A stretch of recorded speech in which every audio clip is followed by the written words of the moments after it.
ประเทศไทยให้ความรู้กู้ความสุข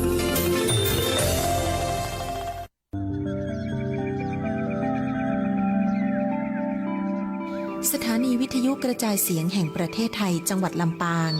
FM 97 เมกะเฮิรตซ์เสนอราย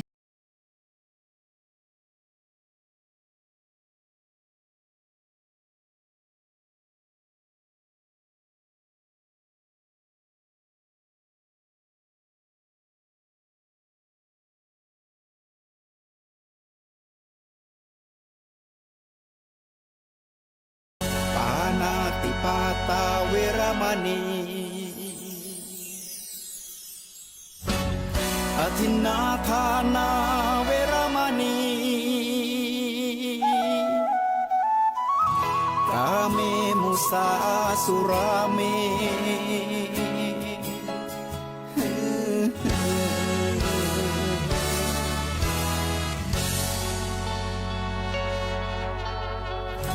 ศีลคือข้อห้ามธรรมคือข้อให้พุทธองค์ตรัสไว้ชี้ทางใจให้ภาคเพียรเบญจศีลเบญจธรรมท่องจำสมัยเราเป็นนักเรียนธรรมะไม่เคยแปรเปลี่ยนแต่เรายังจำได้มาทวงคำมันหมู่บ้านศีลห้าคือเป็นพันธะชาวพุทธทุกคนทั่วไทยสำนักพุทธขับเคลื่อนธรรมจุดเทียนสว่างที่กลางหัวใจสังคมจะร่มเย็นได้ศีลธรรมในใจต้องมีเบญจศีลว่ายังไงไหนลองท่องมาข้อหนึ่งห้ามฆ่าสัตว์ข้อสองห้ามลักทรัพย์ข้อสามห้ามประพฤติผิดในกามข้อสี่ห้ามพูดเท็จ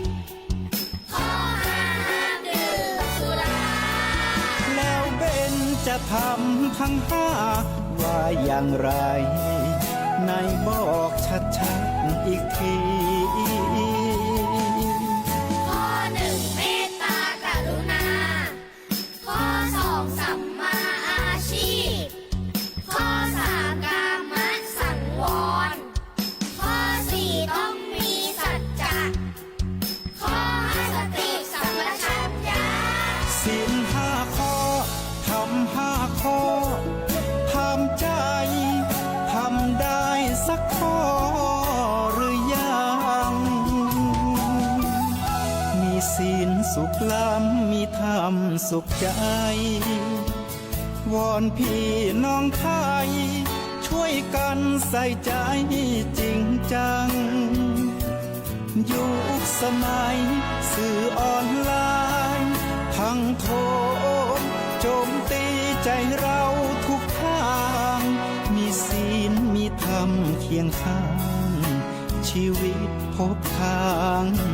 สุขใจ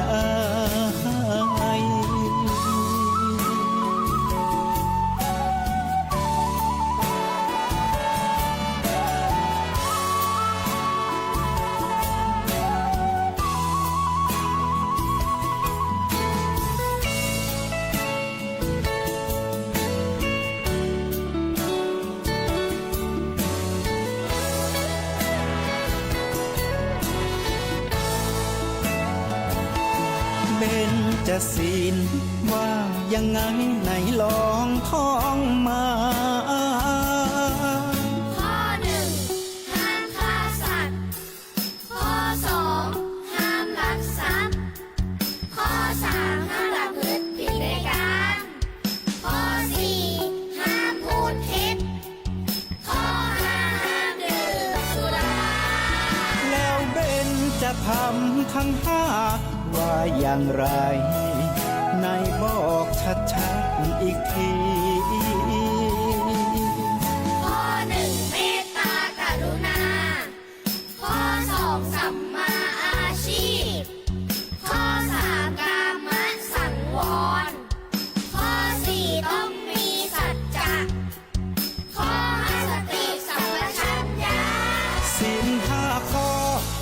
ำห้าข้อทำใจทำได้สักข้อหรือยังมีศีลสุขล้ำมีธรรมสุขใจวอนพี่น้องไทยช่วยกันใส่ใจจริงจังยุคสมัยสื่อออนไลน์พังโถมโจมตีใจเราทุกทางมีศีลมีธรรมเคียงข้างชีวิตพบทางสุขใจมีศีลมีธรรมเคียงข้างชีวิตสมปรารถนาทุกหมู่บ้านรักษาศีลห้าสังคมน่าอยู่อย่างยืน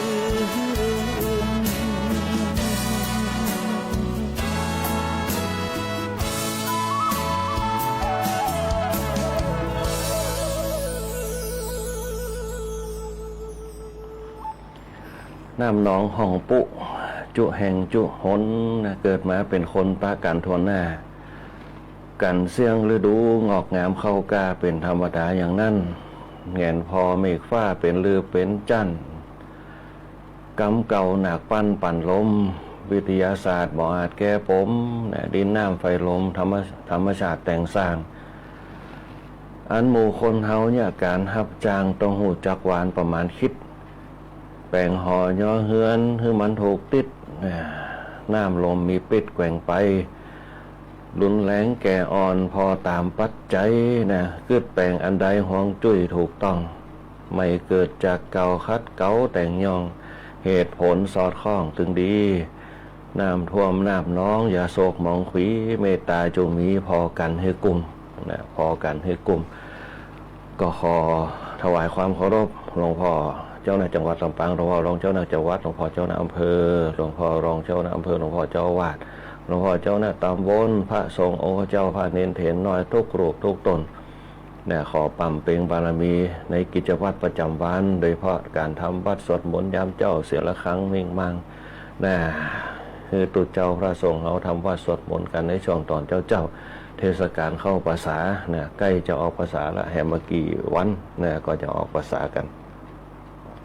ก็ขอเจริญพรกับพระศรัทธาญาติโยมปออกไม่ออกคนเฒ่าคนแก่พ่อแม่พี่น้อง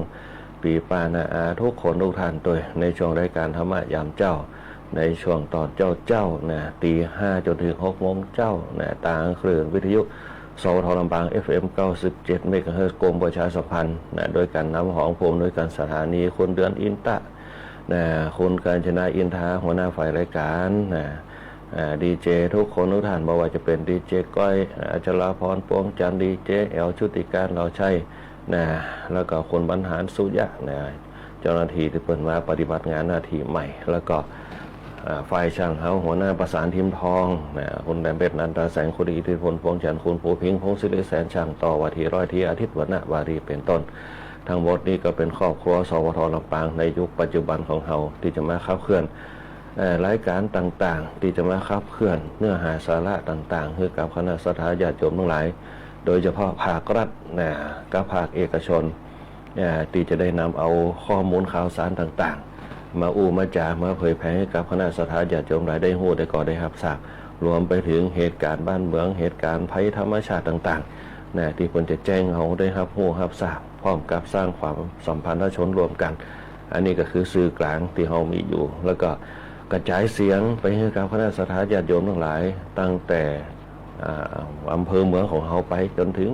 ต่างประเทศเลยนะที่เราได้ฟังธรรมะกันได้ฟังเนื้อหาสาระธรรมได้ฟังความเคลื่อนไหวต่างๆในบ้านเมืองเราโดยเฉพาะจังหวัดลำปางเราที่ได้มีเนื้อหาสาระธรรมต่างๆพร้อมกับเหตุการณ์บ้านเมืองไปนะตรงนี้เป็นต้นในช่วงนี้ก็จะเป็นช่วงเพิ่นเฮาว่าช่วงเหตุการณ์บ้านเมืองที่มันมีอะไรต่างๆเยอะแยะมากมายที่เขาจะต้องใจดุลยพินิจใจสติใจปัญญาของเขาเนี่ยเสพข่าวสารต่างๆนะคือมันอยู่ในสติของเขาพิจารณานะอันนี้เป็นต้นเนื้อหาสาระธรรมในสวทลำปางเขา นะที่เขานำมาอู้มาจากกันอีกด้านหนึ่งที่เป็นกำลังใจตลอดที่เป็นกองทัพธรรมอยู่ตลอดโดยเฉพาะทั้งสองทรบังเขาก็คือคณะสัตยาติโยมทั้งหลายที่เข้ามารวมจิตรวมใจกันสร้างบารมีธรรมรวมกันสร้างกระแสจิตรวมกันอย่างน้อยก็คือเขาได้องค์รวมองค์ประกอบฌานจิตที่ว่าฌานจิตหรือว่าจิตวิญญาณต่างๆที่เขาได้มาร่วมกันสร้างความเป็นธรรมชาติแห่งกระแสจิตทุกคนทุกท่านเนี่ยเพื่อเพิ่มพลังจิตของตัวเก่าให้เกิดพลังใจพลังกายในการต่อสู้แล้วก็ในการป้องกันนะสิ่ง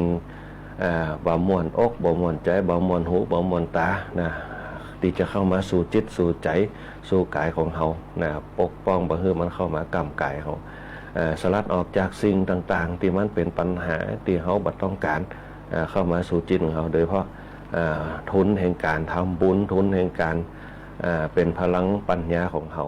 โดยเฉพาะศีลทานภาวนาแล้วก็ธรรมะบารมีต่างๆที่เขาจะนำใส่เข้าไปเป็น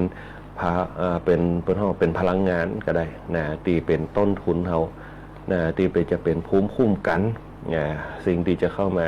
รบกวนจิตเขานะเพราะฉะนั้นเนี่ยเขาจะต้องใจรักการตรงนี้แหละเอามาปกป้องสิ่งต่างๆที่มันว่าเป็นอาหารจิตอาหารใจอาหารตาอาหารหูอาหารปากเขานะที่จะเข้ามาในตรงนั้นแต่ถ้าเขาระงับดับหายไปได้ปุ๊บเขาก็จะมีความสุขนะสุขทุกอย่างขึ้นอยู่กับจิตของเขากับใจของเขานั่นเองนะถ้าเขาไปเสพมันมาเขาเอามาเก็บไว้มันก็อย่างเขาสะสมมักหมม นะมาเกิดประโยชน์อย่างสักอย่างในการดำเนินชีวิตของเขา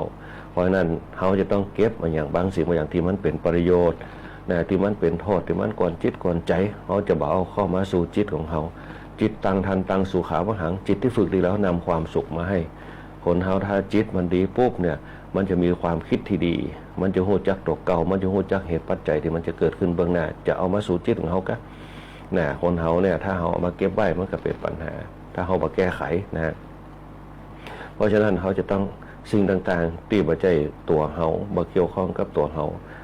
เขาจะกำจัดออกไปได้จะใดนะเขาก็ต้องใจสติใจสัมปชัญญะใจปัญญาพิจารณาถ้าเขามาเก็บเอาไว้ก็ยังเขากึดนักนะถ้าเขาเก็บไว้ปุ๊บเขาบ่พิจารณาเขาบ่ใครควรเขาบ่ข้อเขาบ่แยกมันก็ยังคือมักหมมอยู่ในจิตเราพระเจ้าจึงบอกว่าทุกสิ่งทุกอย่างที่เป็นปัจจัยบ่ว่าทางอารมณ์ใดต่างๆอารมณ์ภายในอารมณ์ภายนอกนะถ้าเขาเอามาเก็บไว้มันก็ยังเขาเนี่ยสะสมสิ่งต่างๆที่มันเป็นของปฏิกูลนะเข้ามาสู่จิตเขาเนี่ยเขาเนี่ยตกนะเป็นต้นนะอันนี้ก็คือใจธรรมะในการบำบัดไปนะในการคิดพิจารณาต่างๆนะในการดำเนินชีวิตแต่ละวันไปสร้างพฤติกรรมสร้างพฤตินัยนะคือกับตัวเก่าต่อสู้สร้างภูมิต้านทานต่างๆนะคือกับตัวเขาแล้วเขาจะมีความสุขอย่างต่างๆที่ปัจจัยประโยชน์นะบัดต้องเก็บมาใส่จิตของเขาบัดต้องเก็บมาใส่ใจของเขานะถ้าเขาเก็บมาปุ๊บเขาเคลียร์มาได้มันก็จะมักหมมอย่างเขากึดนักอย่างเหมือนกับเขากึดอย่างบางอย่างที่เขาจะเอาแต่เขามาได้เอามันก็อย่างเขาขำใจฮะนะเหมือนกับเขาลืมกุญแจก็เขาลืมเดินไปเอาอย่างก็เขากึดบอกออกมันก็จะขำใจพอมันโล่งไปปุ๊บมันก็เป็นปัญญาโอ้มันโล่งใจที่ได้คืนมามันโล่งใจที่ได้ทำไปอันเนี้ยมันเป็นวิธีการเบื้องต้นสิ่งที่จะเนี่ยเขากลับคืนสติมาได้คือสมาธิแล้วก็ปัญญาแล้วก็ศีลศีลสมาธิปัญญาที่จะเนี่ยให้จิตของเขาคงอยู่ได้เมื่อศีลสมาธิปัญญาเกินในจิตของเขาจะเนี่ยเอาจิตเขาพองใสจิตใจก็จะเบิกบานเมื่อจิตพองใสใจเบิกบานปุ๊บในด้านกายภายนอกหัวใจมันก็ทำงานได้อย่างมีระบบหัวใจเขามีสายเลือดอยู่4 เส้นเข้า2ออก2เข้า2ออก2เนี่ยเขาเรียกว่าระบบการทำงานของหัวใจทางกายภาพหรือว่าทางชีวภาพของวิทยาศาสตร์หัวใจเขามีอยู่4 เส้นเข้า2ออก2หายใจเข้าก็ออกหายใจออกก็2 เส้นหายใจเข้าก็2 เส้นเนี่ยเป็นว่า4 สูบอยู่ในจิตอยู่ในใจเขาแต่พระพุทธเจ้าเป็นบอกว่าเมื่อเขาหู้อายตนะภายนอกแล้วปุ๊บเนี่ยเขาหู้ว่าเข้า2ออก2แต่เขาจะต้องทำให้มันเป็นภายในให้ได้ความรู้สึกต่างๆที่เราเอาเข้าความรู้สึกต่างๆที่เขาออกกี่ครั้งเขาเอาเข้ากี่ครั้งกำหนดด้วยสติของเราพระปุณจึงบอกว่าสติปัฏฐานที่มี4 ข้อด้วยกันสติปัฏฐาน4นักปฏิบัติธรรมทั้งหลายพื้นฐานจะต้องหู้สติปัฏฐาน4 สติปัฏฐานสี่เนี่ยอารมณ์แห่งการกำหนดคืออานาปานสติ อานาปานสติคืออย่างคือลมปราณปานะคือลมปราณอานะคือลมเข้าลมออกนะลมเข้าลมออกคือหู้ด้วยสติทุกอย่างสติของกายสติของเวทนานะสติของจิตสติของธรรมกายเวทนาจิตธรรม4ประการเปิ้นเฮาว่าใจสติเนี่ยกำหนดคือใดนะคนเฮาถ้ามีสติอยู่ในตัวเนี่ยความชั่วจะบ่เกิดกับใจนะตรงนี้เป็นต้นคณะสัทธาญาติโยมทั้งหลายเนี่ยวิธีการปฏิบัติของพระพุทธจุดเนี่ยเป็นจุดสำคัญที่สุดมันจะอยู่ในห้องเครื่องของเฮาเนี่ยแม้แต่นักวิชาการต่างๆแม้แต่นักวิทยาศาสตร์แม้แต่เดรัจฉีแม้แต่ศาสนาลัทธิอื่นๆเห็นแก่นหลักของสติปัฏฐาน4ของพุทธศาสนาเห็นแก่นหลักในการปฏิบัติอานาปานสติเนี่ยเปิ้นเอาไปใจกันแต่ว่าพระพุทธเจ้าเปิ้นบ่ได้ห้ามหลักการตรงนี้พระพุทธเจ้าเขาคิดค้นขึ้นมาโดยเฉพาะลมปราณการทำสมาธิในศาสนาอื่นๆเปิ้นก็นำเอาไปใจกันหลักการฝึกจิตของตนเองให้จิตใจเบิกบานให้จิตใจชุ่มชื่นให้จิตใจสงบคือการนิ่งบางคนเปิ้นก็ใจหลักการนิ่งแต่เขาเนี่ยจะใจหลักการแห่งฐานที่มั่นเหมือนกับเจดีย์ฐานเจดีย์ที่มันกว้างเหมือนกับหัวเข่าของเขาตั้งใจกลางเหมือนระฆังคว่ำเนี่ยเหมือนกับหน้าอกของเขาสังเกตพอไหล่ของเขาเนี่ยเวลาเขานั่งปุ๊บเหมือนระฆังตรงกลางไปถึงสะดือหัวของเขาเนี่ยเป็นเสมือนปลายช่องเจดีย์ที่เป็นยอดแหลมปลายเจดีย์บางผู้บางฐานบางตีบางแห่งเปิ้นก็เอาเพชรนินจินดาให้มีประกายแสงเปล่งออกมานั่นแหละคือปัญญาความชัดเจนของเจดีย์มันจะรู้ชัดว่าฐานให้มั่นใจต้องแน่นปัญญาต้องเกิดทั้ง3อย่างเปิ้นจึงใจโครงสร้างของศีลสมาธิปัญญาเป็นอุปมาเปรียบเทียบคนไหนไปหันเจดีย์ในวัดเขาก็จะบอกว่าเจดีย์ในวัดมีไว้เพื่อหยังมีไว้เพื่อบรรจุพระบรมสารีริกธาตุนี่ยังเป็นเจดีย์ที่ปลายแหลมและกระฐานกว้างนั่นแหละเปิ้นเฮากุศโลบายอุปมาอุปไมยคือเขาเพ่งเจดีย์อันเนี้ยก็คือวิธีการที่พระพุทธเจ้าเปิ้นคิดขึ้นมามกุพัฒนาเจดีย์ในสมัยพุทธกาลเขาก็เคยได้ยินมาตรงนี้เป็นต้นถ้าเขามองเจดีย์ออกว่าเจดีย์คืออันหยังเนี่ยเขาก็จะรู้ละโครงสร้างตัวนี้ไปวัดเพื่อหยังไปวัดก็คือวัดปริมาณตัวเก่าวัดให้ครบว่าตั้งแต่เท้าจรดหัวดึงว่าคือมันสมบูรณ์แบบเมื่อใดโดยเอาอย่างเป็นตัววัดล่ะก็คือศีลเป็นตัววัดศีลคืออันหยังศีลคือมาตรวัดของความเป็นมนุษย์ศีลทานคืออย่างทานเนี่ยเขาปล่อยวางใจกว้างบ่ยึดถือบ่ยึดมั่นในสิ่งต่างๆในเรื่องต่างๆที่จะเข้ามารบกวนจิตรบกวนใจเพราะฉะนั้นเปิ้นต้องบอกทานไปเพื่ออย่างแต่มนุษย์คนเขาทั้งหลายเนี่ยทานเพื่อหวังสิ่งตอบแทนมันก็เลยอย่างเขาคิดในเรื่องของสิ่งตอบแทนถ้าไปแล้วปุ๊บบ่ได้กลับคืนก็อย่างเขาบ่เคยพอใจต่อใดเพราะฉะนั้นคำว่าทานเปิ้นบอกให้แล้วก็คือให้แล้วคือปล่อยวางไปแล้วก็คือสลัดให้ได้สลัดให้ได้อันนี้เป็นต้นเพราะฉะนั้นเนี่ยคำว่าทานเนี่ยเป็นฐานที่สูงสุดในการสลัดออกจากกายกับใจแยกกันคือเป็นกายก็คือทิ้งไว้บนโลกมนุษย์ใจเนี่ยไปสู่เบื้องหน้าเปิ้นเฮาว่าทานคือการสลัดออกบ่ฮื้อเฮายึดมั่นในตัวตนบ่ฮื้อเฮายึดมั่นในสิ่งของที่เป็นปัจจัยภายนอกนั่นแหละเปิ้นถึงห้องว่าคำว่าทานคือการให้การแบ่งปันหลวงปู่พุทธทาสเปิ้นยังยกตัวอย่างว่าทานคือสว่างทานคือสว่างสะอาดคือศีลสว่างคือทานสงบคือภาวนาทั้ง3อย่างเป็นองค์ประกอบบุญกิริยาวัตถุ3ประการสะอาดสว่างสงบคนเฮาถ้าสะอาดปุ๊บเนี่ยมันจะเนี่ยเฮาโล่งใจบ่คิดหนักอยู่กับตัวเก่าได้สะอาดถ้าคนเฮาสะอาดปุ๊บมันจะชำระตัวเก่าได้สว่างคือหยังสว่างก็คือปล่อยวางทุกอย่างบ่ว่าจะเป็นปัจจัยภายนอกปัจจัยภายในสว่างแต่ถ้ามือเฮาใจกว้างฮู้จักรับผิดชอบเฮาฮู้จักใจกว้างยอมรับสิ่งต่างๆโอกาสให้อภัยกับสิ่งต่างๆนั่นแหละคือทานเปิ้นเฮาว่าคือความกว้างสะอาดสว่างคือสว่างมันจะกว้างไปหมดเลยเหมือนกับแสงสว่างเนี่ยมันจะแผ่รัศมีไปเลยๆคนที่มีทานอยู่ตลอดเวลาจะมีรัศมีแห่งบารมีเกิดขึ้นติกามันนี่คือเป็นอารมณ์ภายในที่มันอยู่ในจิตในใจคำว่าออร่าต่างๆก็คือเปล่งประกายแวววับ สดใสเปล่งปลั่งนะคำว่าออร่าเป็นภาษาอังกฤษเราลองเอามาใจพอในการทำงาน คนเราถ้าทำดีมีความสุขแล้วปุ๊บมันจะอยู่ไหนก็ม่วนนอนรับก็บ่ต้องคิดหนักไปไหนก็สบายใจ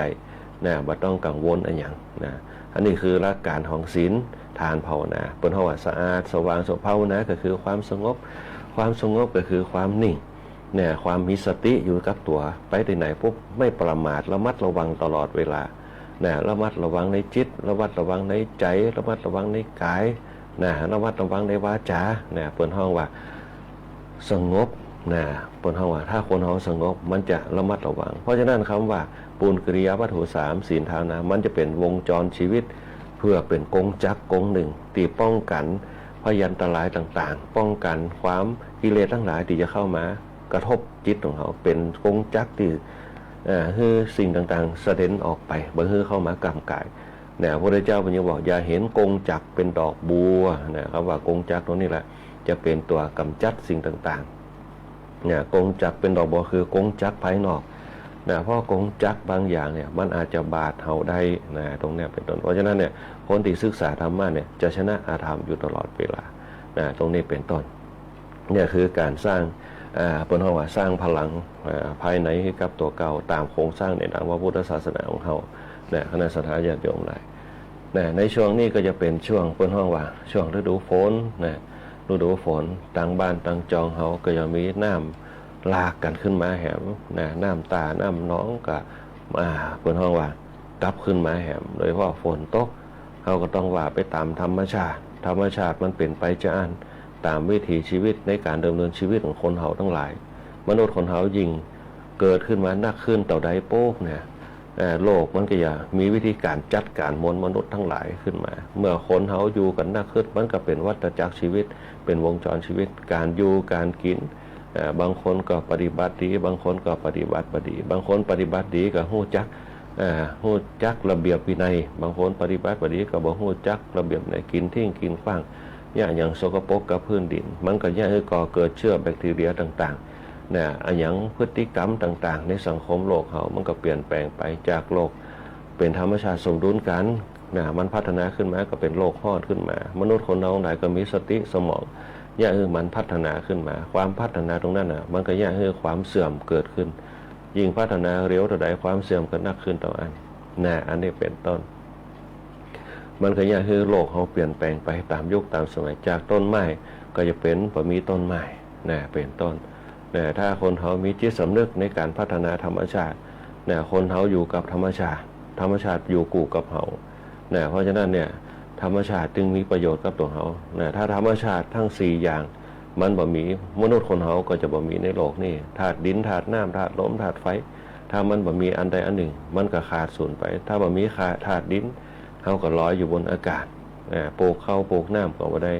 หญ้าอย่างก็บ่ได้ถ้าเขามีน้ำเขาก็บ่สามารถจะอยู่ได้เลือดในตัวเขาก็จะมีน้ำก็จะท่วมโลกขึ้นมาตามเหตุการณ์ปัจจุบันที่เขาเกิดขึ้นถ้ามันผสมดุลกันอันนี้เป็นต้นเพราะฉะนั้นปัจจัยพวกนี้มันเป็นธรรมชาติมันอยู่รอบตัวเขามันเป็นสิ่งเกี่ยวพันกันพระพุทธเจ้าเปิ่นจึงคิดค้นธรรมชาติภายนอกปรากฏการธรรมชาติต่างๆเอามาเป็นธรรมะเป็นข้อคิดมันเป็นตัวเชื่อมโยงจากมนุษย์กับธรรมชาติ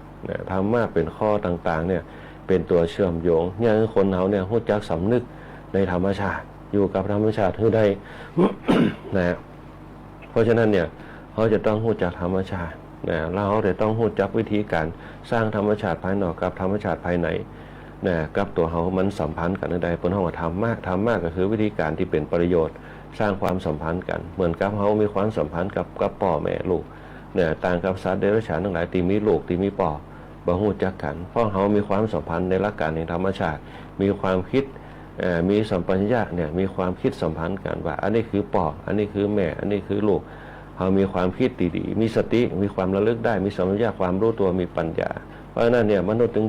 ต่างกับสัตว์เดรัจฉานคือมีสติมีสัมปชัญญะมีภูมิความรู้ที่สูงกว่าสามารถเรียนรู้ได้สัตว์เดรัจฉานจะได้ก็ต่างเรียนรู้บ่ได้ยกเว้นว่ามีความรู้สึกเท่านั้นสติของมันมีก็สติคือความระลึกได้มันบ่มีสัมปชัญญะความระลึกได้มันบ่มีเพราะมันมีจิตวิญญาณเหมือนกันแต่ความรู้สึกต่างกันอันนี้เป็นต้น มนุษย์คนเขาเนี่ยมีสติปัญญาสามารถพัฒนาขึ้นไปสู่นิพพานได้แต่สัตว์เดรัจฉานทั้งหลายไม่สามารถพัฒนาตัวเองได้ไปถึงนิพพานมันมีนรกเปรตอสุรกายสัตว์เดรัจฉานสัตว์เดรัจฉานตรงนั้นเนี่ยถ้าหู้จักความรู้สึกที่ดีปุ๊บอาจจะกลับมาเกิดเป็นมนุษย์ขึ้นมาในภายหลังก็ได้เพราะว่าเป็นสภาวะสุดท้ายที่จะต้องกลับกลายมาเป็นมนุษย์ขึ้นมาเพราะว่าอบายจะภูมิทั้งหลายเนี่ยก็จะมีนรกมีเปรตมีอสุรกายสัตว์เดรัจฉานอันนี้คือสภาวะแห่งธรรมชาติสภาวะแห่งธรรมชาติตรงนั้นเขาจะสัมผัสได้ก็ต่อเมื่อว่าเป็นโลกของจิตเป็นโลกของวิญญาณเป็นโลกของฌานทั้งหลายตรงนี้เป็นต้นเพราะนั้นเวลาเขาอยู่ในโลกมนุษย์เนี่ยมันมีเวลาของมันอยู่ช่วงเวลา120 ปีก็คือ1กับเพราะฉะนั้นใน120 ปีเนี่ยเขาจะต้องพัฒนาชีวิตตัวเก่าเนี่ยให้เกิดความสุขสู่สุคติคือใดโดยเฉพาะสู่สุคติในวันนี้ในวันพรุ่งนี้ในเดือนหน้าในปีหน้าในอนาคตการข้างหน้าจนถึงชาติชรามรณะในวันข้างหน้าอันนี้เป็นเพราะว่าการสร้างกระแสเป็นเพราะกระแสแห่งฌานโดยเฉพาะมนุษย์คนเขาทั้งหลายเนี่ยมีกระแสแห่งฌานที่ดีแต่ว่าเขาขาดการฝึกฝนให้ไปสู่เป้าหมายที่ดีคนเขามีวิถีชีวิตเหมือนเดียวกันหมดคณะสัตยาญาติโยมทั้งหลายวิถีชีวิตคนเขามีเหมือนเดียวกันหมดเกิดเหมือนกันตายเหมือนกันมีเกิดกับตายเหมือนกันแต่ช่วงระหว่างเกิดกับตายไม่เหมือนกันในช่วงระหว่างเกิดกับตายเนี่ยไผสร้างทุนเอาไว้นักทุนก็คือพลังภายในทุนก็คือพลังทรัพย์ภายนอกภายในกับภายนอกภายในก็คือจิตของเขาภายนอกก็คือกายของเขาคนไหนสร้างเอาไว้นักโป๊บมันก็ย่อมมีการเป็นอยู่ที่ดีขึ้นถ้าเขาสร้างภายในดีปุ๊บถึงเขาจะบ่มีทรัพย์ภายนอกเขาก็อยู่ดีมีสุขถ้าคนเขาถึงทรัพย์ภายในบ่ได้สร้างก็มีทรัพย์ภายนอกมันก็จะอยู่ดีมีสุขแต่ความอยู่ดีมีสุขมันไม่เหมือนกันความสุขโลกีมีได้ชั่วคราวความสุขยืนยาวต้องเข้าหาธรรมคนเขาถ้าบ่มีทรัพย์ปัจจัยเหมือนเปิ้นเขาก็ต้องนึกถึงสภาวะกรรมของเขากรรมมุนาวัตติโลโกสัตว์โลกย่อมเป็นไปตามกรรมมนุษย์ทั้งหลายมีกรรมเป็นตัวหล่อเลี้ยงสร้างกรรมดีก็ได้ผลดีสร้างกรรมชั่วก็ได้ผลชั่วหว่านพืชเช่นใดย่อมได้ผลเช่นนั้นถ้าเขามีหลักการในการดำเนินชีวิตมีเป้าหมายที่ดีการกำหนดชีวิตก็ย่อมไปสู่เป้าหมายที่ดีเพราะฉะนั้นเนี่ยการดำเนินชีวิตเขาเนี่ยพระพุทธเจ้าสอนว่าต้องมีสติต้องมีสัมปชัญญะต้องมีปัญญาในการครอบครองชีวิตตัวเองให้เกิดความสำเร็จในวันข้างหน้าถ้าคนมีแนวทางที่ปุ๊บแล้วก็ใส่หลักการธรรมะเข้าไปมันจะยังชีวิตนั้นมีคุณค่าสามารถสร้างฐานะตนเองได้อย่างมั่นคงพระพุทธเจ้าจึงบอกว่าการสร้างชีวิตของท่านขึ้นอยู่กับน้ำมือของท่านเองน้ำมือของเขามีอย่างมีสติมีสัมปชัญญะมีปัญญาอยู่ในองค์มือของเขาเนี่ยเขาจะทำอะไรอย่างก็ได้มันขึ้นอยู่กับสติสัมปชัญญะมันก็มีปัญญาเพราะนั้นขณะที่เกิดมาเป็นมนุษย์เขาหู้ระว่าตุกมันเป็นเบื้องหน้าหายใจออกก็ตุกตาหันก็ตุกสัมผัสก็ตุกทุกอย่างตุกหมดเราสังเกตพอบางคนก็บอกว่าอันยังยุ่งแต่ยังว่าตื่นมาปุ๊บก็ยุ่งละถามว่าหายใจออกก็ตุกถามว่าหายใจออกตุกก็บางคนหายใจออกจะไปตุกจะได้ถ้าคนคิดจะยิบปุ๊บบนห้องว่าสัมผัสภายในไม่ได้หายใจออกก็ขึ้นสิ้นไปหนึ่งหายใจหายใจออก2 ข้างก็สิ้นไป1หายใจแต่ถ้าเอาหายใจเข้ามาล่ะมันมีประโยชน์ก่อนเกิดเขาไปสูดสภาวะบดีนั่นน่ะเขาเอาอากาศที่บดีเข้าไปมันก็สร้างอารมณ์เสียเข้าไปอารมณ์บดีเข้าไปพออารมณ์บดีปุ๊บมันก็ยังให้จิตเขาเนี่ยปั่นป่วนวุ่นวายสังเกตว่าเขาเจอควันไฟปุ๊บสูดเข้าไปมันเหม็นเผาไม่อย่างปุ๊บเนี่ยมันสูดไปมันบริสุทธิ์มันเข้าไปเขาก็งุดงิดเหม็นไฟไม่หนังเหม็นไฟไม่ใส่ไฟเหม็นน้ำเน่าเหม็นอะไรอย่างต่างๆเข้ามาเขาบ่ชอบแต่ละเขาก็งุดงิดตรงเงินข้ามเขาอากาศที่บริสุทธิ์ที่เขาสูดไปโอ้มันสดชื่นแจ่มใสเหมือนกับทุกคนตื่นเจ้ามาฟังธรรมะยามเจ้าบางคนก็จิบกาแฟไปด้วยบางคนก็กำลังเดินทางไปทำงานบางคนก็กำลังเปิดร้านทำจิตให้ผ่องใสจิตใจให้เบิกบานไปตามหน้าที่ของเขามันเป็นสภาวะที่เขาต้องทำตามหน้าที่เกิดมามันมีประโยชน์มันต้องทำตามหน้าที่บริหารอารมณ์ของเราได้บริหารงานของเราได้ย่อมอยู่เป็นสุขตรงนี้เป็นต้นวิถีชีวิตที่เขาสร้างไปพ้นจะเป็นพฤติกรรมมันจะเป็นนิสัยมันจะทำจนเป็นนิสัยมันก็เลยเนี่ยเขาบักขี้ข้านเพราะฉะนั้นคนในยุคก่อนๆทำจนเป็นนิสัยมันเลยบักความขี้ข้านมันบ่มีร้องอ่อนสมัยประเดียวยาก จะตื่นขึ้นมาเหมือนคนสมัยแต่ก่อนตื่นขึ้นมาปุ๊บนะบางคนยังไม่ได้ล้างหน้าเตียนเข้าในเตาไฟละโบ๊ะหลัวผ่องตั้งไฟตั้งหม้อนึ่งตั้งให้เข้าอันในยุคก่อนๆนะฮะในยุคว่าเดียวปุ๊บมันสบายนะหม้อหุงข้าวเป็นตีปึ่งเสียบไฟปุ๊บสบายเปิดเตาแก๊สปุ๊บสบายเนี่ยความสบายของคนเรามันเลยลืมประเพณีอริยธรรมความจริงประเพณีและอริยธรรมเนี่ยในยุคเก่าๆเนี่ยสร้างความสมบูรณ์ให้กับชีวิตแบบบ้านๆให้เฮาเนี่ยนักศึกษาลองสังเกตพอนะฮะในยุคปัจจุบันเนี่ยเฮาดังไฟเนี่ยมาเหมือนสมัยแต่ก่อนสุ่มไฟปุ๊บเนี่ยเดือดร้อนกันทั้งบ้านทั้งเมืองมีพิษกฎหมายได้ซ้ำสุ่มไฟแต่สมัยแต่ก่อนปุ๊บท่านลองพอเนี่ยแมลงมาปุ๊บสุ่มไฟเนี่ยบางคนเอาหญ้าที่บ้านเนี่ยสุ่มไฟให้งัวให้ควายบ่มีไผสาบกินควันไฟแล้วบ่มีไผเดือดร้อนเพราะอย่างเพราะภูมิต้านทานของคนเฮาในยุคก่อนๆจะดีเนี่ยสมัยประเดียวปุ๊บเนี่ยภูมิแพ้พ่องเนี่ยบางคนเป็นภูมิแพ้ยังสาบกินนั่นสินี่บ่ได้กินดอกยังบ่ได้เนี่ยเพราะเป็นภูมิแพ้เพราะภูมิแพ้เกิดมาจากอย่างภูมิต้านทานอ่อนไหวภูมิต้านทานสู้ไม่ได้เมื่อภูมิต้านทานอ่อนไหวภูมิต้านทานสู้ไม่ได้นะมันเกิดมาจากอย่างเกิดมาจิตที่อ่อนแอพอจิตที่อ่อนแอปุ๊บมันก็มีความรู้สึกเหมือนกับบางคนเนี่ยกินของขมไปได้แล้วเมาหัวเนี่ยแต่เมินไปกินได้ย้ำเป็นละอ่อนสังเกตพอในสถานญาติโยมทั้งหลายกินว่าแข้งขมไปได้เนี่ยละอ่อนแต่พอแก่ตัวลงมาปุ๊บมักของขมเนี่ยลองสังเกตพอแต่เนี่ยมันจะเป็นไปตามปัจจัยมันบางคนกินของเพี้ยนมาได้เนี่ยพอแก่ตัวมากินได้เนี่ยอันนี้เป็นต้นเนี่ยมันเป็นเป็นห้องลักษณะภูมิแพ้ก็คือจิตของเขาเนี่ยมันมีเป็นห้องว่าวิตกจริตเกิดขึ้นแต่พระพุทธเจ้าบางทีบอกวิตกจริตพอวิตกจริตเกิดขึ้นมันเกิดที่เขาจะกึดนักเนี่ยเหมือนก็บางคนไปหาหมอนะกลัวเข็มฉีดยาเนี่ยวิตกจริตแต่พอวิตกจริตมันก็ย่าให้เกิดความอ่อนแอท้อแท้หวาดกลัวหวั่นไหวมันจะมาตามนั่นเลยแต่ถ้าเขาสร้างภูมิคุ้มกันเขาดีจิตตังทันตังสุขาวหังจิตที่ฝึกดีแล้วนำความสุขมาให้จิตทำให้เราแก้วกล้ามั่นคงตลอดถ้าเขาเกิดถึงว่าสภาวะของมันก็ต้องเป็นไปตามนั่นเป็นไปตามปัจจัยเป็นไปตามเหตุนะถ้าเขาเรียกว่าเหตุการณ์นั้นเนี่ยมันเป็นเรื่องของธรรมดานะมันก็ย่าเขาจิตเอานี่เมื่อจิตเอานี่ปุ๊บมันจะสร้างภูมิคุ้มกันเขาบะฮือวาดวันบะฮือวันกลัวเนี่ยคนเขาเวลาพาตัดปุ๊บเนี่ยให้อย่างถึงรอดบางคนพาตัดปุ๊บให้อย่างถึงบรอดเนี่ยคนที่พาตัดปุ๊บมีสมาธิอยู่ในตัวรับตาตั้งสมาธินึกถึงจิตของเขานึกถึงหัวใจของเขาเนี่ยตั้งมั่นอยู่ในสมาธิใดพอคนเขามีสมาธิปุ๊บเนี่ยมันจะเบาหวาดบันมันจะเบาวันไหวมันจะมีจิตครอบคุมตัวเก่าได้เนี่ยบางคนถ้าอ่อนแอปุ๊บมันจะวาดกลัวใจสั่นเต้นตุ๊บตับเนี่ยมันก็ย่าให้อวัยวะภายในเนี่ยทำงานผิดปกติย่าให้เกิดความอ่อนไหวอ่อนโยนท้อแท้หวาดหวั่นหวาดกลัวเนี่ยคือเขาเนี่ยเป็นภูมิแพ้ไปในส่วนภูมิแพ้ก็คือความกลัวนั่นเองนะอันนี้เป็นต้นวิธีการสร้างจิตให้มันเป็นฌานให้ดีเนี่ยคือจิตแก้วกล้าเข้มแข็งมันจะสร้างภูมิคุ้มกันเนี่ยเขาแก้วกล้ามั่นคงโดยเพราะจะเนี่ยเกิดสมาธิเนี่ยเกิดวิปัสสนาความเห็นแจ้งเนี่ยเกิดสมถะเนี่ยความแข็งแกร่งขึ้นมาตรงนี้เป็นต้นพระพุทธเจ้าบุญสอนไปตามลำดับขั้นตอนในการดำเนินชีวิตเขาบ่ต้องไปนึกกึดนักในเรื่องของการปฏิบัติธรรมโดยเฉพาะโครงสร้างหลักสำคัญเนี่ยพื้นฐานหนึ่งก็คือศีลทานภาวนา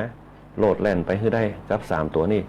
นะแล้วก็พัฒนาตัวเก่าเนี่ยเมื่อไปถึงศีลทานภาวนาปุ๊บนะมันจะเป็นตัว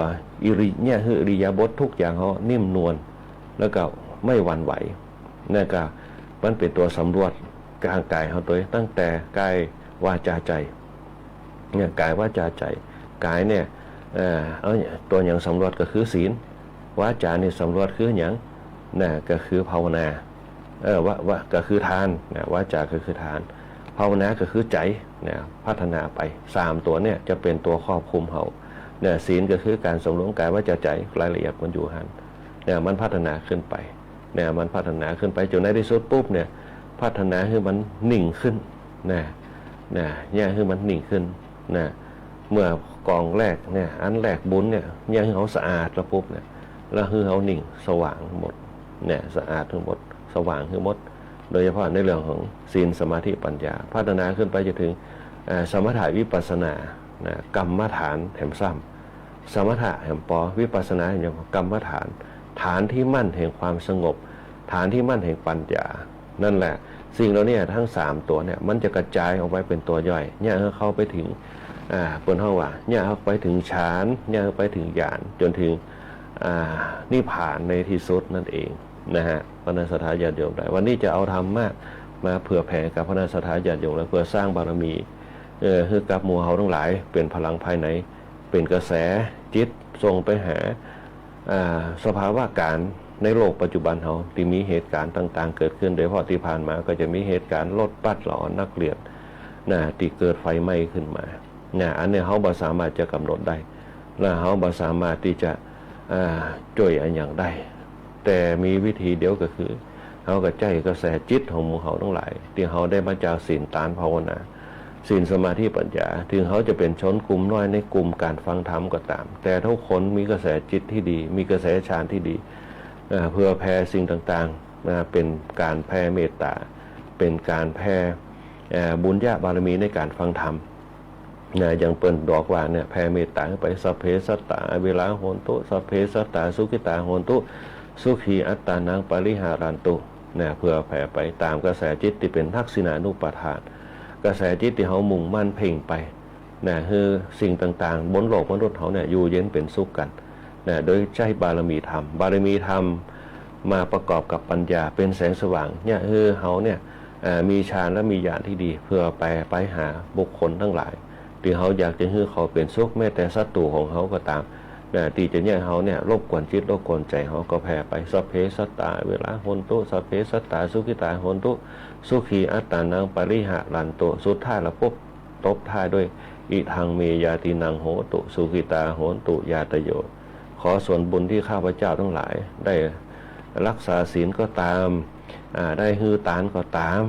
ได้เจริญภาวนาสติที่เขาทำอยู่นี่ก็ตามได้สร้างกระแสจิตเป็นธรรมะบารมีก็ตามเพื่อแผ่ให้กับสรรพสัตว์ทั้งหลายที่อยู่บนโลกมนุษย์เนี่ยคือปนข้อหายน้ำไปคือมีอายุยืนยาวคือมีวันหน้าแข็งแรงคือมีความสุขกายสุขใจคือพละกำลังกายกำลังใจที่ดีต่อสู้ยืนอยู่บนโลกมนุษย์นี่ของเฮาคือใดประฮือเพศภัยเข้ามากำกายแม้แต่คนที่จะประสบอุบัติเหตุปัญหาน้ำท่วมบ่ว่าจะเป็นตั้งเจียงไฮ้พะเยาแปรนาดเป็นต้นจนถึงเจียงใหม่ลำปางเฮาตอนนี้ก็จะมีน้ำแม่วังไหลลงไปเพราะนั่นก็ระมัดระวังโดยตั้งท้ายน้ำบ่ว่าจะเป็นตั้งปลาแขหน้าแก้วตั้งหน้าแซงตั้งโซบปากตีน้ำท่วมกันตั้งเสริมงามตั้งแม่พริกเป็นต้นปีนี้เป็นปีหนึ่งตีน้ำหนักไปเห็นข่าวตั้งใดก็น้ำหนักลองพอเถอะตั้งเนปาลตั้งอินเดียตั้งสหรัฐน้ำหนักปีนี้หนักคือน้ำหนักเกินเราจะต้องช่วยกันแผ่น้ำใจของเขาเนี่ยไปให้กับพวกหมู่คนทั้งหลายแล้วก็ให้มวลธรรมชาติทั้งหลายคือมันสมดุลกันให้ได้เปิดห้องว่าพลังจิตที่เปิดห้องว่าพลังจักรวาลพลังจักรวาลเนี่ยครอบคลุมทุกอย่างเช่นอยู่กับตัวเขาเองที่เขาจะเผื่อแผ่ไปพลังเขามันมีอยู่แล้วถ้าเขาใจให้มันเป็นประโยชน์พลังจิตเป็นพลังที่เขามองด้วยตาเปล่าไม่เห็นที่จะแสดงออกมาด้วยความรู้สึกต่างๆที่เขาเพ่งออกไปพลังจิตตรงนี้แหละถ้าประกอบไปด้วยศีลทานภาวนามันจะเนี่ยคือบารมีเขาเกิดเมื่อบารมีเขาเกิดปุ๊บเนี่ยมันจะเนี่ยคือปัจจัยต่างๆเนี่ยเข้าหาเขาโดยความฮักโดยความเมตตาต่อกันในการดำเนินชีวิตอยู่อันนี้เป็นต้นก็เพื่อแผ่กันไปบรรดาเหตุการณ์ต่างๆที่เกิดขึ้นมาที่เขาขาดบ่ถึงโดยเฉพาะไฟไหม้รถเมล์ละเด็กละอ่อนก็เสียชีวิตกันไปอันนี้ก็ถือว่าเป็นไปตามกรรมมุนาวัตติโลโกสัตว์โลกย่อมเป็นไปตามกรรมเหตุการณ์อุบัติเหตุเขาไม่สามารถที่กำหนดได้อุบัติเหตุเกิดขึ้นเวลาไหนเขาไม่สามารถจะรู้ได้เหมือนกับเขาเดินไปปุ๊บต้องสะดุดกับขาโต๊ะอันนี้เป็นต้นเขาไม่สามารถจะรู้ได้มันจะเกิดขึ้นกับตัวเขาแต่ที่สำคัญที่สุดก็คือสติเขาต้องมีเขารู้ว่าสติจะเป็นเซนเซอร์สำคัญที่สุดเมื่อเขารู้ว่ามันเป็นลักษณะนี้เขาก็ต้องระมัดระวังตรวจสอบสงสัยอย่างเช่น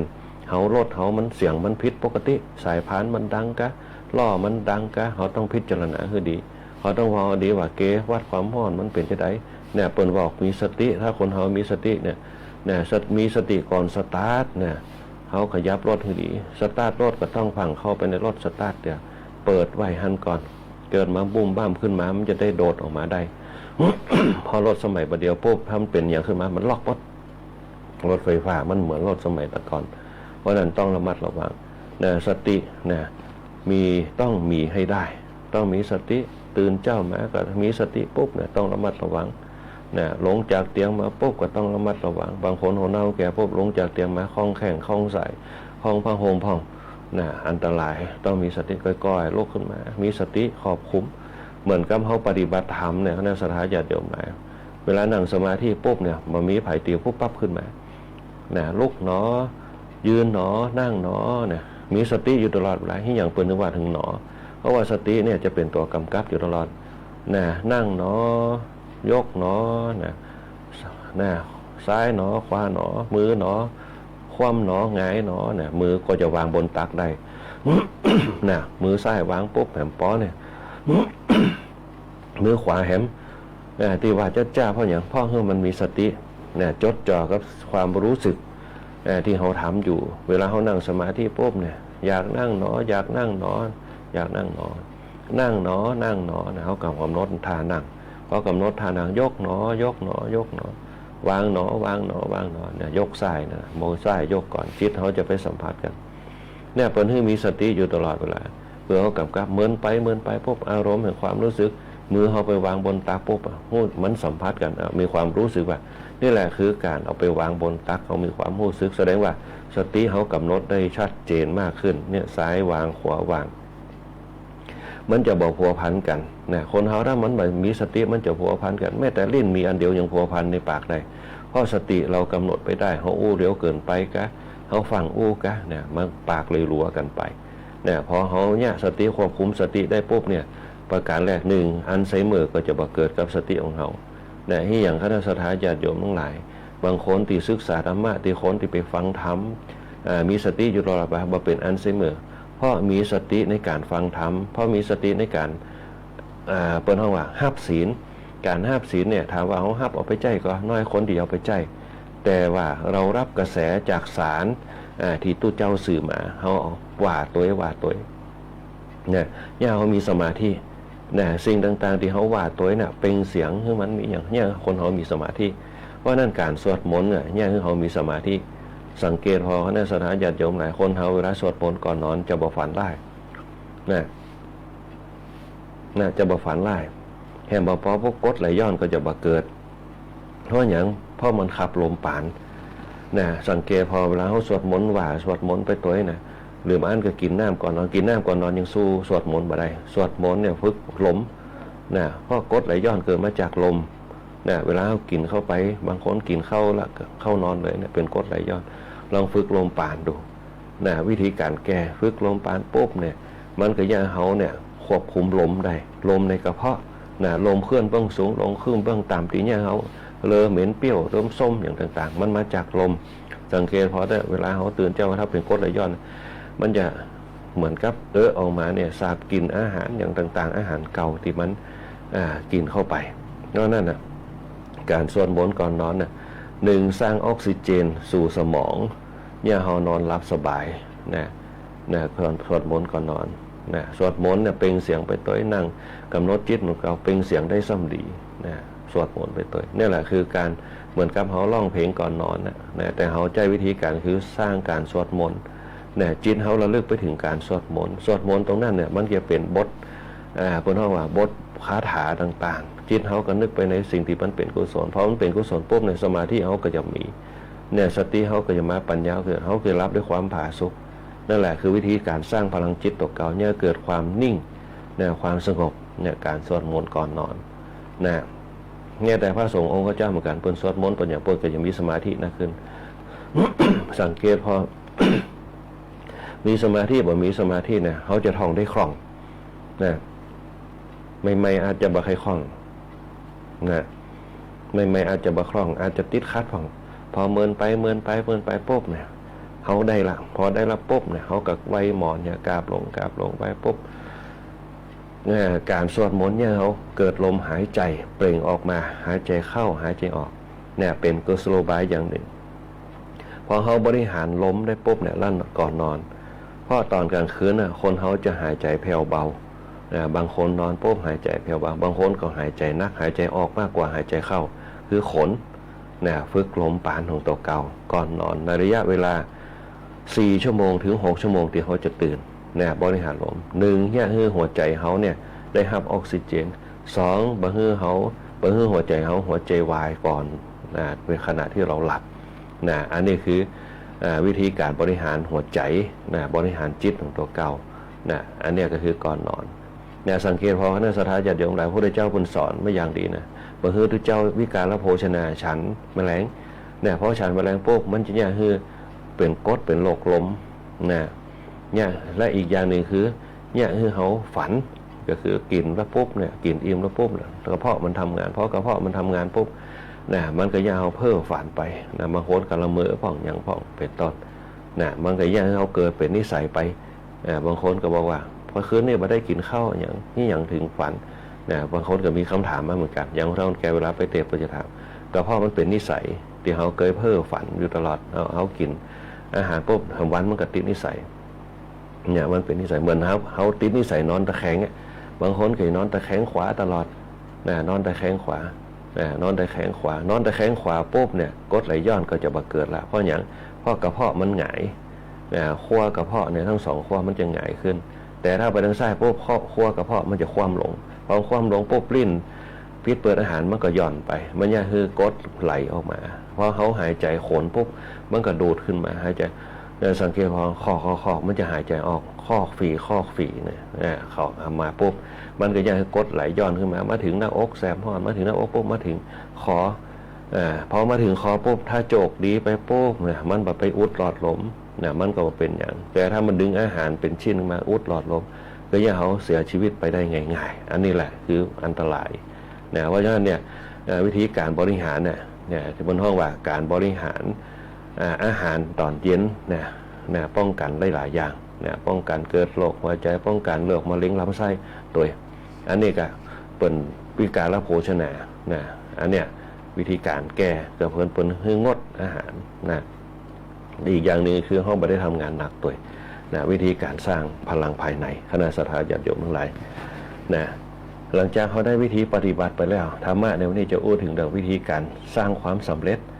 ให้กับชีวิตของเขาหลังจากเขาได้พลังสร้างพลังกับตัวเก่าโดยเฉพาะพละวิชาพละบัจจัยพละศึกษาวิชาพละคือวิชากำลังภายในพละศึกษาเป็นพละศึกษาเป็นภายนอกที่เราอ่อนเปิ่นเหียนกันสร้างพละคือกับตัวเก่าแล้วก็สร้างพละคือกำลังภายในของเขาสร้างความเชื่อมั่นสร้างความเปลี่ยนสร้างความระลึกได้สร้างความเป็นสมาธิกำลังแห่งสมาธิสร้างกำลังแห่งปัญญาพอเขาสร้างได้ปุ๊บสิ่งที่จะเกิดผลกับตัวเขาพละห้ามันเกิดอย่างเขาพัฒนาเปิดห้องว่าพัฒนาไปจนร่างกายเขาเกิดความเชื่อมั่นในกระแสที่เขาปฏิบัติมา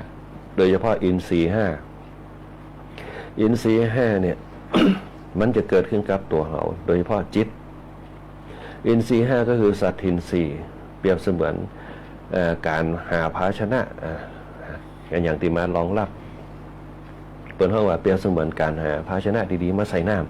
ำลองนึกภาพเอาเปิดห้องสัตทินทรีย์เหมือนกับ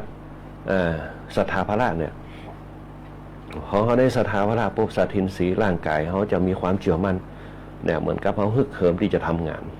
เปิดห้องสัตทินทรีย์มีความแกร่กล้ามีความที่จะต่อสู้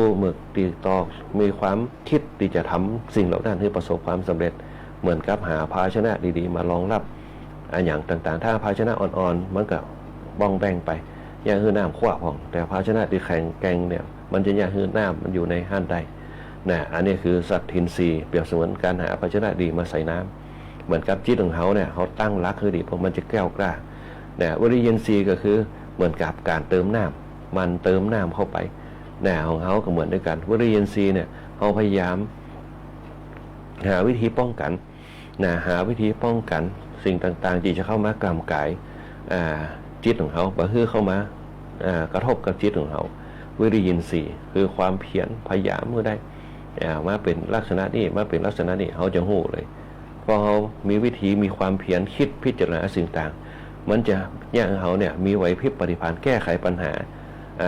บนห้องเหตุการณ์ที่เกิดขึ้นเฉพาะหน้าอย่างชัดเจนเขาเรียกว่าวิริยินทรีย์นี่มีความเพียรคือสามารถหาทางป้องกันได้เหมือนกับเขาเติมน้ำสะอาดลงไปในกระมังภาชนะที่เขาเอามานั่นแหละเติมไปทุกวันความขุ่นมันจะบ่มีถ้าเขาปล่อยไว้เขาบ่เติมมันก็จะตกตะกอนเขาจะเห็นว่าน้ำใสๆเนี่ยบางข้างเขาจะเห็นตะกอนหรือว่าขี้ขนุนมันอยู่ปื้นในแก้วของในกระมังของเดี๋ยวเขาเทน้ำไปปุ๊บเขาลองเอามือปาดก้นกระมังของมันจะเป็นขี้ฝุ่นอยู่เนี่ยเขาจะใสจะได้กระตามเนี่ยสังเกตพอได้คนไหนดีหู้จักพิจารณาอย่างต่างๆลองสังเกตเวลาเขาน้ำแข็งเนี่ยใส่ในกระติกเทน้ำออกไปปุ๊บเนี่ยกระติกก้นกระติกเขาจะมีขี้ขนุนอยู่นั่นแหละอันนี้คือวิริยินทรีย์เขาพยายามเติมเข้าไปเหมือนกับชีวิตคนเขาทั้งหลายเนี่ยเขาเติมความดีงามเข้าไปเขาเติมความปล่อยวางเข้าไปบางครั้งเขาอาจจะปล่อยอารมณ์ไปตามนั้นเป็นจะได้กันแล้วแต่จังเขาไปเจอเรื่องของเขาอย่างต่างๆที่เข้ามาลูกก็เอาไว้หั่นก่อนเวลาเขาไปหาของที่เขาอยากใจเย็นๆเอาไว้หั่นก่อนบ้านเขายังมีอยู่น้ำพริกน้ำปลาซอสยังมีอยู่เอาไว้หั่นก่อนเดี๋ยวก่อยซื้อเอาถึงจะลดจะได้ก็ตามว่าคนขายเนี่ยเพิ่นจะหาลูกล่อลูกจนเขาอย่างเขาอยากให้ได้เพิ่นจะเอาของเหมือนกับของซื้อ1แถม1เนี่ยของอันหนึ่งของที่เขาซื้อแต่ก็มีอายุกว่านี้เนี่ยแต่ของที่เพิ่นแถมปุ๊บอาจจะใกล้จะหมดอายุก็ได้อันนี้เขาบ่สามารถจะรู้ได้ถ้าเขามีสติในการพิจารณามันก็ยังเขาป้องกันได้ยังเขาบ่ต้องได้เสียงสตังค์เตี่ยก็ได้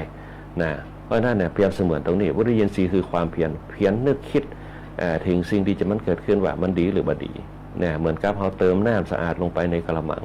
เขาเติมไปทุกวันเขาจะมาเห็นตะกอนที่มันหนาแน่นขึ้นมาอันนี้คือวิริยินทรีย์พยายามมันเพียรตรงนี้เป็นต้นต่อมาคือสติเหมือนกับระวังตลอดระวังเขาเปรียบเสมือนที่เขาเติมน้ำลงไปเขาระวังบ่ให้มันตกตะกอนคือมันใส่อยู่ตลอดบางครั้งก็